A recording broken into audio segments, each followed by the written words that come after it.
Here's what you're going to get on this episode of The Edward Show. You're going to learn about invite lists and invitation-only marketing, turning an existing following into a go-to-market and not wasting it like other founders do. Design principles, human biases and psychology, product design, personal branding, leveraging controversy on Twitter to get mainstream news coverage, using testimonials, how to give a free trial, and being successful in a competitive market. This is a case study on how Hey.com, the Hey email client, launched. Hey.com is a unique spin on email. I'm going to talk about it. It's from Jason Fried. Jason Fried is a super successful tech founder. He's founder of Basecamp, many other products. He has $30 million worth of houses. His businesses make tens of millions of dollars in profit a year. Hey.com is a very successful software business that he has. And I'm reading a case study on how him and his co-founder launched it. This case study is from kickstartsidehustle.com. Kickstartsidehustle.com offers a product called Brainiac, which gives viral marketing case studies and lists of human biases. And I came across this specific case study on Hey, and I said, I want to read this. I want to learn from this personally. But it's an in-depth case study. So I said, I'm going to kill two birds with one stone. I'm going to read it and learn from it. And while I do that, I'm going to make a podcast. So I'm going to read this case study, which I haven't read, this article about how Hey launched right now. And if you want to find this yourself, you can search Hey Case Study Kickstart, and it'll come up.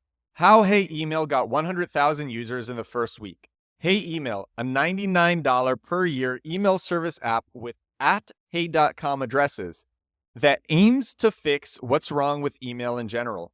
It allows you to screen new emails quickly, block tracking codes, and use workflows to make you more productive and eventually enjoy using email by reading only what you like.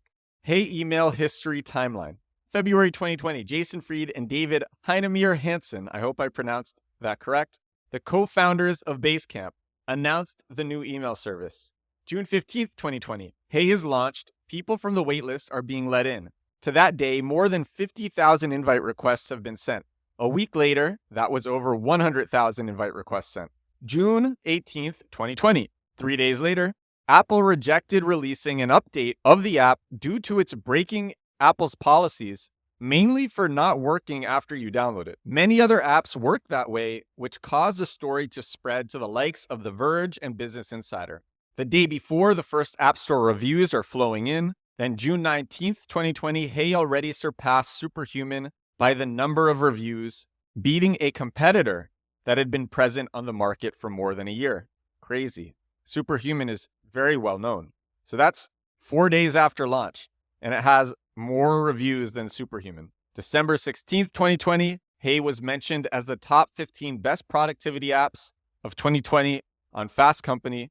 And then last one, January 31st, 2021, 3,290 App Store reviews. Superhuman at this time has no more than 300. So Hey.com at this time has 10x the App Store reviews as Superhuman, its competitor. Finding a common enemy. One of the most basic yet important aspects of marketing is positioning to set your brand apart from others. Finding a common enemy with your audience is one way to do it, and a common cause is better than jumping on your competitors directly, in most cases. Their cause is getting control over email, who can reach out to you, and whether they should be able to track you. The cause is fighting the big tech companies that are data mining their users. With Hey, you pay your subscription and get a tracking-free email with a set of clever productivity features. Not another client.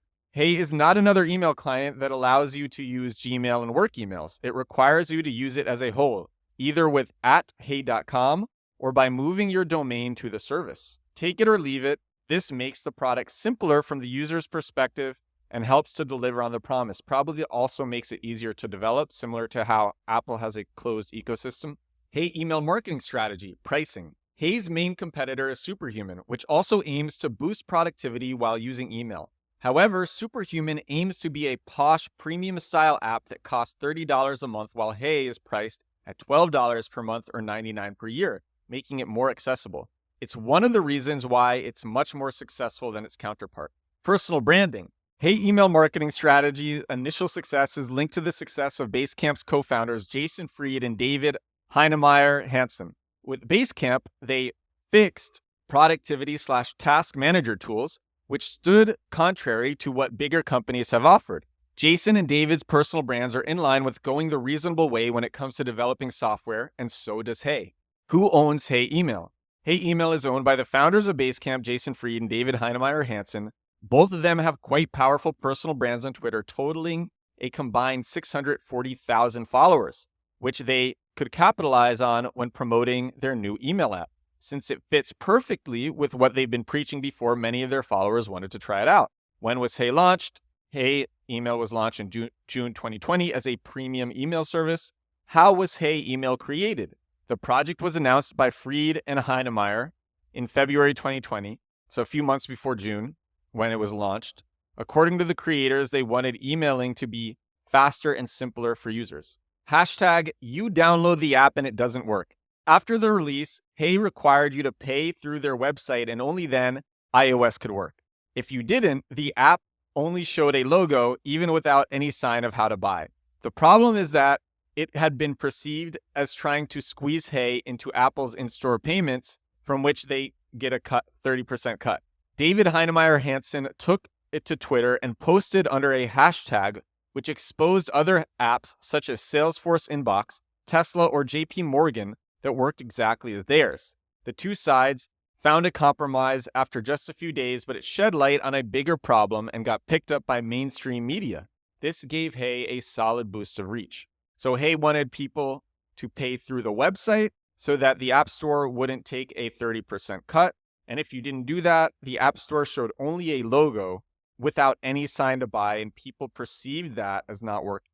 So one of the founders went to Twitter, created all this controversy, and this got picked up by mainstream media, giving Hey a solid boost of press. Invitation-only marketing.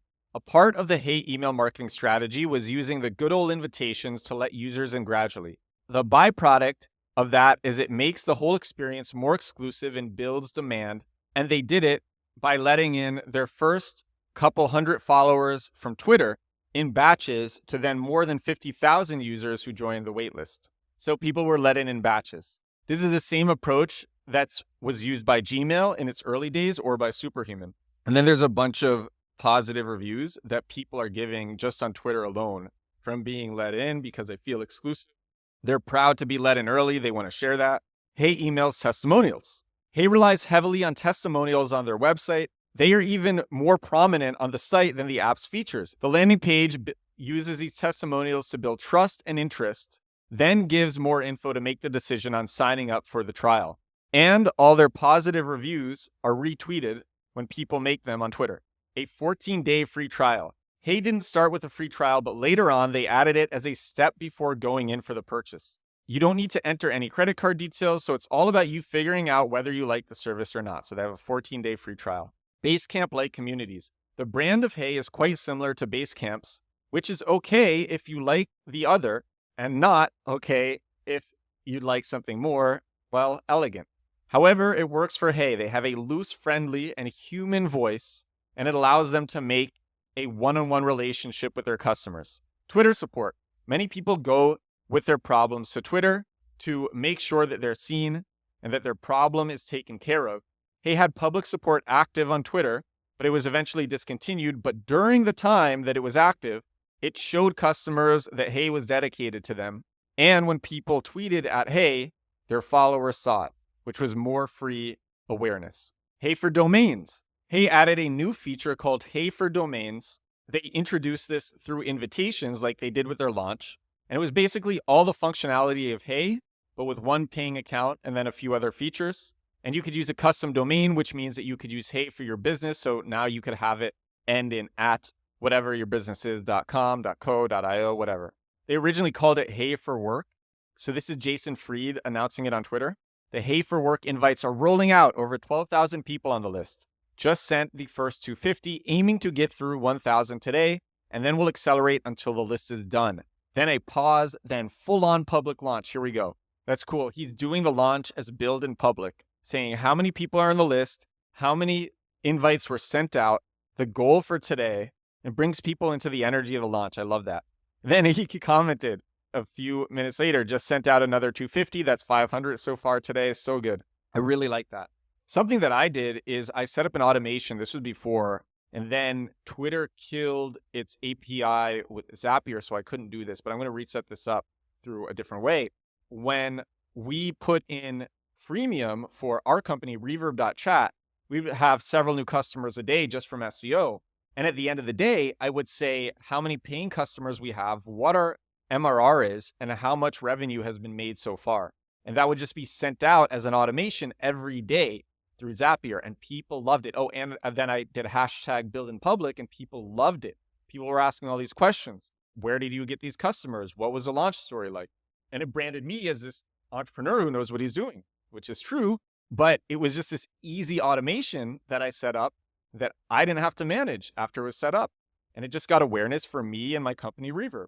At hey.com, using personal email that ends with at hey.com stands out with all the at Gmail and at Yahoo around. And because of this, every new email sent drives awareness to Hey and gets it wider reach. That makes sense. Leading by example, the founders are doing build in public on Twitter, talking about the success of Hey and the features they're putting in and what they're working on. And because they have so many followers, this continues to drive top of mind awareness to Hey.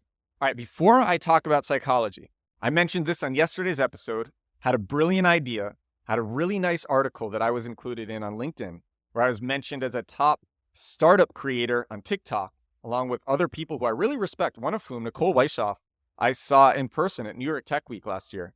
So I was included on this list. And then I shared this on LinkedIn. I reshared it on LinkedIn, but I also shared it on Instagram to my 35,000 and growing followers. And so I had a great idea. Quid pro quo. Here's the idea. If you have a blog, or if you're a journalist and you make a short or long article about me and it's written well, it's not written by ChatGPT, it's proofread, like the basics, you could talk about something that you learned from me, several things that you learned from me, or just about my brand. You do that, and then you link to edwardsturm.com. Why edwardsturm.com? Why link to edwardsturm.com? That's because that's where my body of work lives. That's where my articles are, my newsletter. I link to all my social channels there. I actually have all of my videos there as well. I have this podcast there. Everything is there. So you link to edwardsturm.com, share it with me. And if it's not on a spammy site and it's written well, it's not written super lazily, so it doesn't look bad, I'm going to share it out to my 35,000 followers on Instagram and then get some traffic to the people who wrote it. And I'll also just love you. I love you so much. You make me really happy. And you know what? I'll give you a shout out on the podcast too. There we go. That's the deal. I had that idea, little quid pro quo there. I think it's a cool idea. And back to the hey.com case study. Now we're going to talk about psychology in the case study. This is a really cool part of it. This part of the case study was what drew me originally to reading it. First up is the von Restroff effect. I don't even know what this is. The von Restroff effect. The things that stand out are remembered well. When getting tons of usual emails from Gmail or Yahoo, getting one from a short and eye-catching domain like @hey.com is easy to remember and makes you want to learn more, figure out what's up. AIDA. The content on the website follows a simple attraction, interest, decision, action structure. Oh, I've heard this before. You get attracted elsewhere and then get a short description of what it is. So you get attracted not on the landing page. You go to the landing page, you get a short description of what this product is. The testimonials are placed very high and helps to convince you of the decision to do a immediate action, low barrier to entry free trial. Visual hierarchy. The items on the landing page are designed by their level of importance. This influences people's decisions to try out the product and works inside Hey to boost users' productivity. But the most important things first. Social proof. When in doubt, people tend to look for what others are doing. This is why the testimonials are so powerful, but also why the App Store reviews, Twitter shoutouts, and social preaching is so heavily relied upon. Halo effect. Hey was mainly advertised to the followers of Basecamp co-founders, which already loved the previous product. Since it was designed for a similar cause, they immediately loved Hey Email. Halo effect, the tendency for an impression created in one area to influence opinion in another area.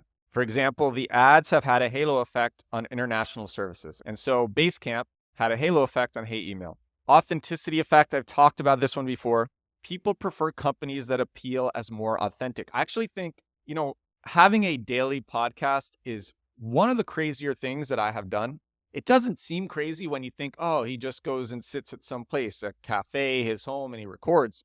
Doing it every day without fail, it's intense. It's intense. I'm not going to lie. But something that it does is it creates an authentic connection between me and you. That's right, me and you. And I noticed the trust in me rising a lot because I did this. And I think that's the case with lots of other companies that do authentic branding. Authenticity is so important in messages, in landing pages, in speaking, and everything. It's so important in everything, even in dating. Every area in your life, dating, relationships, every area, authenticity is so important.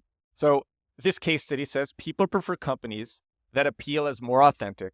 This is the case for Hey, as it has a strong connection to the personal brand of its co-founders, and you even get a letter from the CEO after you sign up, and it was built in public prior to the release. Let me say something that I do actually with Reverb is when you pay for Reverb, when you sign up to Reverb and then pay, I have a autoresponder that goes out with a personal, authentic email from me saying, thank you so much for buying our product. I hope you like it.